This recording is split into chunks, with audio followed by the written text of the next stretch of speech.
तो बंग बगावत से जुड़ी हर एक खबर लगातार सबसे पहले टीवी9 भारतवर्ष आपको बता रहा है। भारत की बांग्लादेश के हालात पर पैनी नजर है। राज्यसभा में विदेश मंत्री एस जयशंकर ने इसे लेकर बयान दिया है। कहा है कि शेख हसीना ने भारत आने की इजाजत मांगी। शॉर्ट नोटिस पर शेख हसीना भारत आई हैं। बांग्लादेश में हिंदुओं पर हमले हुए हैं, ये बात भी मानी गई है। विदेश मंत्री ने अपने बयान में इसका भी जिक्र किया है। कहा है कि सीमा पर पूरी चौकसी बढ़ती जा रही है। On 5th August, demonstrators converged in Dhaka despite the curfew.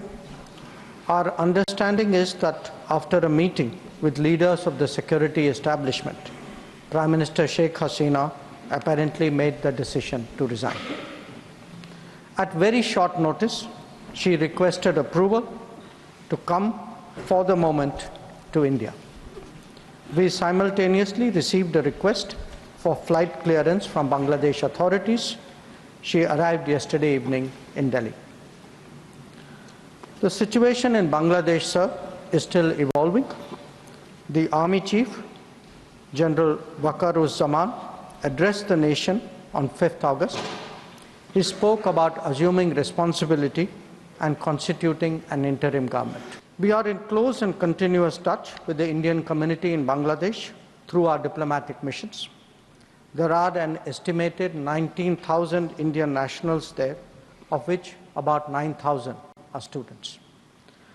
The bulk of the students, however, have already returned to India in the month of July on the advice of the High Commission. In terms of our diplomatic presence, in addition to the High Commission in Dhaka, we have assistant High Commissions in Chittagong, Rajshahi, Khulna and Sylhet. It is our expectation that the host government will provide the required security protection for these establishments. We look forward to their normal functioning once the situation stabilizes.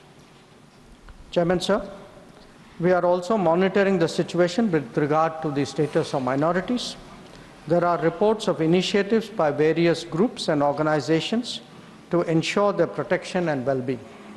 We welcome that, but will naturally remain deeply concerned till law and order is visibly restored.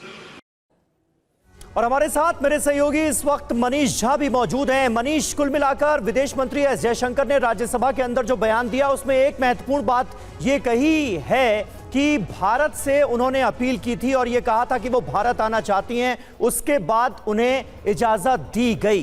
पूरी detail साझा की गई है। शेख हसीना को जब तक asylum कहीं और किसी देश में नहीं मिल जाता तब तक वो भारत में ही रहेंगी, ये भी क्लियर किया गया है।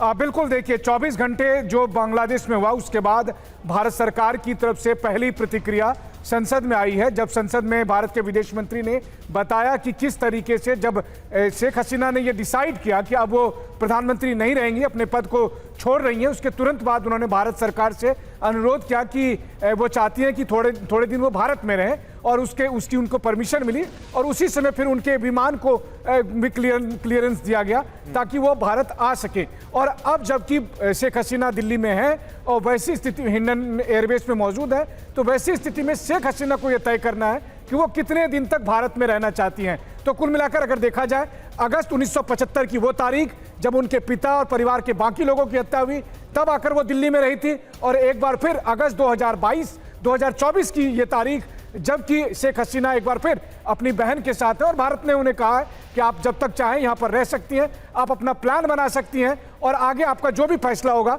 वो आपका होगा। जी।